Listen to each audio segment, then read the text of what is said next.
Jaurès-Gare, mémoire d'habitants. Bonjour, aujourd'hui nous allons vous présenter le projet Jaurès-Gare, mémoire d'habitants. Le projet consiste à remonter le temps et à redécouvrir notre quartier comme il était autrefois. Pour cela, nous avons rencontré une ancienne habitante, nous avons visité notre quartier, nous avons travaillé avec des plans, des cartes et des photos, nous avons redécouvert Creil. Pourquoi notre quartier s'appelle Jaurès-Gare ? La gare de Creil est la plus importante de l'Oise, avec 22 000 voyageurs par jour. Elle est au cœur d'un projet de ligne à grande vitesse reliant Creil à Roissy. Et elle fait aussi partie d'un projet audacieux, Gare Cœur d'Agglo. Le quartier est également traversé par la rue Jean Jaurès, qui relie le quartier Gournay au centre-ville. La place Carnot. Il y a 150 ans, la place Carnot était inhabitée. C'était une grande fosse retenant des zones stagnantes qui formaient une vase nauséabonde.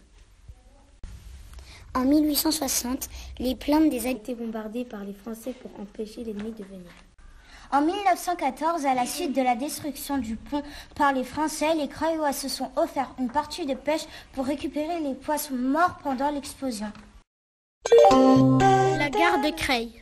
Lors de la Deuxième Guerre mondiale, la gare doit être détruite par les Alliés pour éviter son utilisation par l'armée allemande. La gare de Creil a été mise en service en 1846 et a été réhabilitée en 1988. La gare de Creil est également une étoile ferroviaire.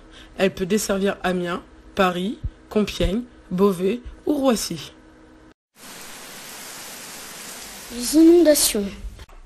La rue Jean Jaurès a connu au XXe siècle des inondations particulièrement remarquables en 1910 et en 1926. Les Craillois étaient même obligés d'utiliser des barques pour circuler. Les grandes inondations de 1910 et 1926 nous rappellent les événements actuels. Une histoire. Lors de notre visite dans la rue Jean Jaurès, nous avons découvert la plaque Georges Audu qui témoignait de la barbarie nazie.